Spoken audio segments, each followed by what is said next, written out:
Hey everybody, Dutch Sense here. 3:11 a.m. Central Time on Monday, December 9th, 2013. And we're looking at Earthquake 3D here, which is a USGS feed of the most recent earthquakes. And you can see a series of earthquakes have now occurred just south of Yellowstone National Park. And a 4.2, 3.2, and a 3.9 in succession over the last 24 hours. And that's pretty significant to see on top of what happened the day before. We saw a 4.0 followed by a series of 3.0s occur in Oklahoma and a 3.7 in North Texas. Now these are all fracking earthquakes. We already looked those up. I put together a post on my website showing you the frack well that's the nearest spot. The USGS has updated this information from 2 days ago and moved the area entirely, but it still falls right next to a frack well. So I think they determined which frack well it came from in Oklahoma, or at least you hope they would. And up here to the northwest, I have Google Earth open now, so let's go ahead and look this up. And the way you do this, guys, is just go ahead and pull the coordinates from the USGS and plot them in on Google Earth.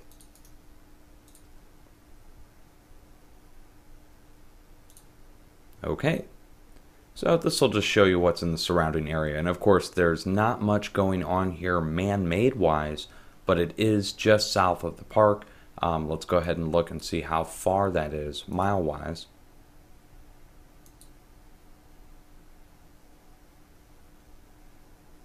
It's about 80 miles south.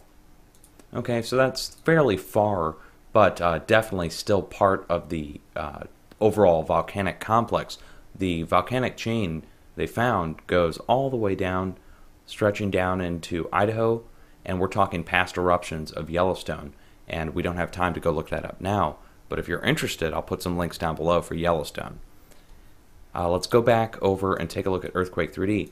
This is the overall edge of the craton, as I explained in my previous post on my website, and this is the USGS confirmation of fracking earthquakes occurring in Oklahoma. But I put together this graphic here to show you the North American craton. And here's the defined edge.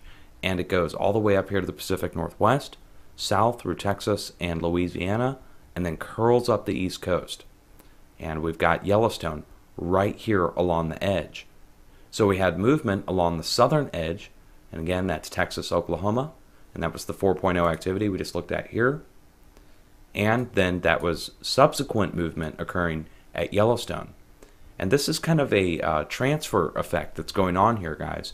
It started last week with a 5.5 that occurred off the west coast. It's no longer on the map here. As a matter of fact, we can go look that up really quick.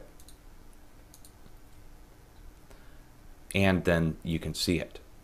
And we'll turn it down for the full 30 days.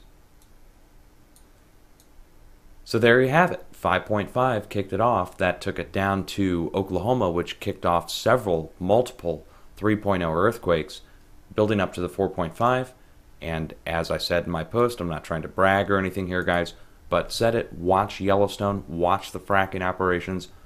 Those are the areas that are showing movement when the craton is under pressure. And again, that craton is the defined edge of the craton that's showing that pressure via earthquakes. It doesn't help that they're actually drilling into it in the south. Okay, they're actually riddling it with small shafts, miles deep. But we don't have time to go into that here. Just watch the area now. Now that we've seen this kind of movement, and let me take you back to the last 7 days now. It says watch out for further movement in areas that haven't experienced movement yet. Okay, so you see this 3.5 up here to the northwest. Then we have the 4.2 and 3.9 here at Yellowstone, 4.5, 3.7 here at Texas, Oklahoma. Areas that have not had earthquakes recently, that would be Arkansas, reaching up to the East Coast, right up here along the edge of the craton. We need to watch from here down in the southwest all the way up to the northeast up here into Canada. And we had those multiple 4 and 5.0 earthquakes that happened last year and in 2011 up here in Canada and in Virginia, which caused damage in the capital. And we saw the same kind of activity beforehand. So that's something to watch out for. I'm not saying it's going to repeat itself. You hope it doesn't. And I'll put links down below also, guys. So if you guys are curious and you want to start monitoring these things yourself, I've provided many links that'll get you going. Now there's many more I'm sure that you'll find in your quest to find this information. It's not all in one place, folks. You have to do this searching yourself. Much love, be safe, always have an earthquake plan ready and be prepared just in case.